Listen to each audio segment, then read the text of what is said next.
In response to the United States' support of Israel during the Yom Kippur War, the Arab countries began a massive embargo on oil on dozens of countries. A compromise was not reached for months, leading to oil shortages and severe traffic that substantially affected the daily lives of millions of people.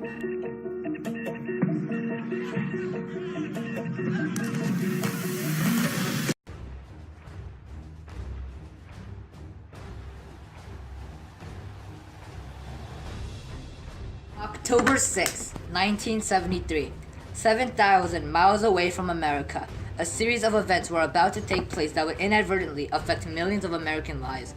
In the tiny country of Israel, thousands of Arab soldiers invaded, overwhelming the nation. But in a world divided by the two biggest superpowers dominating the earth, no conflict can avoid international interference. Americans were so involved supporting Israel in the war against the Arabs. But supporting Israel comes at a price, and America would have to pay a hefty cost for supporting Israel.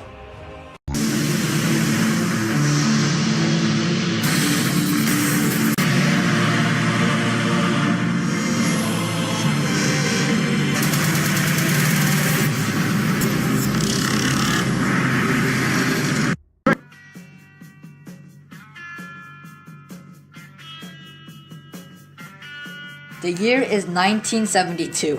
American oil consumption in the form of gasoline and other products was on the rise. Meanwhile, domestic oil production was declining, leading to an increasing dependence on oil imported from abroad. Despite this, Americans could not care less about a dwindling oil supply or a spike in gasoline prices. Washington policymakers were confident that the Arab oil exporters could not afford to lose the revenue from the U.S. market. This was all proved wrong. In October of 1973, OPEC, the Organization of Petroleum Exporting Countries, led mainly by Arab states, declared an oil embargo on America for supporting Israel in the war against them. The Yom Kippur War ended shortly after, but the gas embargo and limitations of oil continued on, sparking an international energy crisis. They weren't prepared for it. And for many Americans, they'd already seen a lot of economic pressure already leading into 1973. So the pressure at the gas tank, other ways that they saw prices rise, was really hard economically. 2 million barrels a day of oil we expected to import into the United States will no longer be available. We must therefore face up to a very stark fact. We are heading toward the most acute shortages of energy since World War II. U.S. Secretary of State Henry Kissinger flew to Cairo for his first meeting with Egyptian President Sadat. 4 days later, the two are able to reach an initial agreement with each other.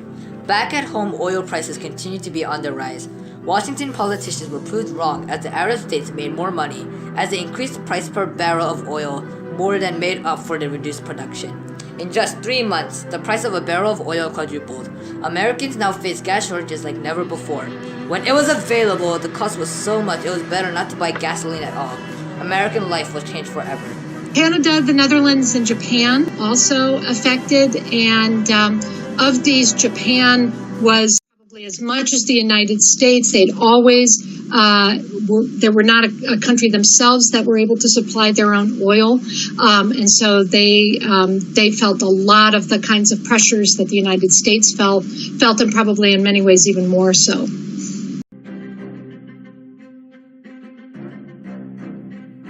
January of 1974. By now, a barrel of oil cost nearly $10, the modern equivalent of $50. Secretary Kissinger makes another trip to Egypt to meet Sadat once again. The next day, he flies to Tel Aviv. Egypt and Syria accept an agreement on and stop the fighting. But Israel still occupies part of Syria and are now only 20 miles away from Damascus. Kissinger promises a settlement between Israel and Syria and manages to take Israelite forces out of the Sinai Peninsula by January 18. This was enough to convince OPEC to lift the oil embargo in March of 1974. However, Kissinger still had to finish the job. In May, Kissinger goes back, this time to broker a deal between Damascus and Tel Aviv. After a month of hard negotiations, Kissinger manages to make a breakthrough. On May 28, 1974, Israel approved a disengagement agreement with Syria. Signed in Geneva on June 5th, it brought the war in October to an official end. There were a few people within the Nixon administration who really believed that we should go into Saudi Arabia in particular, which is the country that had the most oil reserves, that we should go in there with force, with military, and actually try to seize the oil fields, the army, and to actually bring in, tanks and so forth. It will require some sacrifice by all armies. We are allocating reduced quantities of fuel for aircraft. Now, this is going to lead to a cutback of more than 10% of the number of flights. Now, all of these actions will result in substantial savings of energy. Kissinger may have ended a conflict in the Middle East, but back at home in the US, little changed. Oil prices continue to stay at their high prices, and the US economy continued to suffer from an economic recession. The national government was forced to take action in order to reduce US oil consumption. In 1974, a national maximum speed limit of 55 miles per hour was imposed through the Emergency Highway Energy Conservation Act. Under President Gerald Ford's administration, numerous other measures were also taken. This included the creation of the Strategic Petroleum Reserve and the International Energy Agency. Despite the oil crisis ending at last, it did not leave without leaving a bad legacy. So for the first time, my parents had to order up oil that was delivered to the house, and it was just extremely expensive. And so our house for that year was just really, really cold. And we kept the thermostat really low, we were never allowed to put it ever above 70. It was usually in the 60s during the winter. The oil crisis shook consumer confidence. People were spending less because of the high gas prices. Drivers woke up before dawn or waited until dusk to avoid the lines which often snaked around blocks. Gas stations posted color-coded signs, green when gas was available, yellow when it was rationed, and red when it was gone. States even introduced rationing methods based on license plate numbers. The high gas prices also resulted in little money being left to spend on other goods.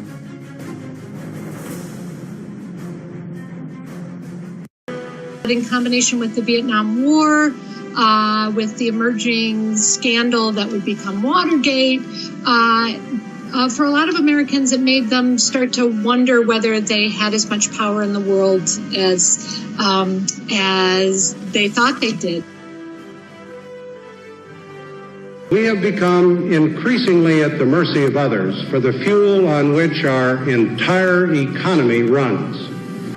In 2.5 years, we will be twice as vulnerable to a foreign oil embargo as we were 2 winters ago. We are now paying out $25 billion a year for foreign oil.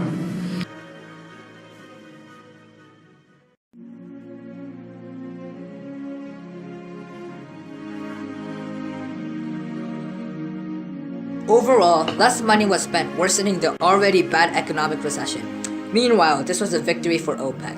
OPEC now found new power to control global oil supplies and prices. For the US, hard times will continue for the rest of the decade as new conflicts arise. American lives were changed forever. It was not long until foreign, fuel-efficient cars from Germany and Japan took over the American car market, while US car manufacturers lost huge profits attempting to compete. However, the oil crisis was not all bad. It was a moment when Americans were really starting to think about the way that maybe they could change course and think energy conservation, think about the alternative fuels, think about other ways that they could kind of power America. It also led to a need for better sources of energy and a need to lower reliance on foreign sources of oil. Alternative energies, transportation, and technologies have all grown out of frustration, fear, and desire to never again see this kind of damage that was done in the year 1973. To strict conservation, and to the renewed use of coal, and to permanent renewable energy sources. America must get to work producing more energy. Large amounts of oil and natural gas lay beneath our land and off our shores untouched. While it may be a long time before the entire world goes green, the crisis led to huge revolutions in which we harness our energy.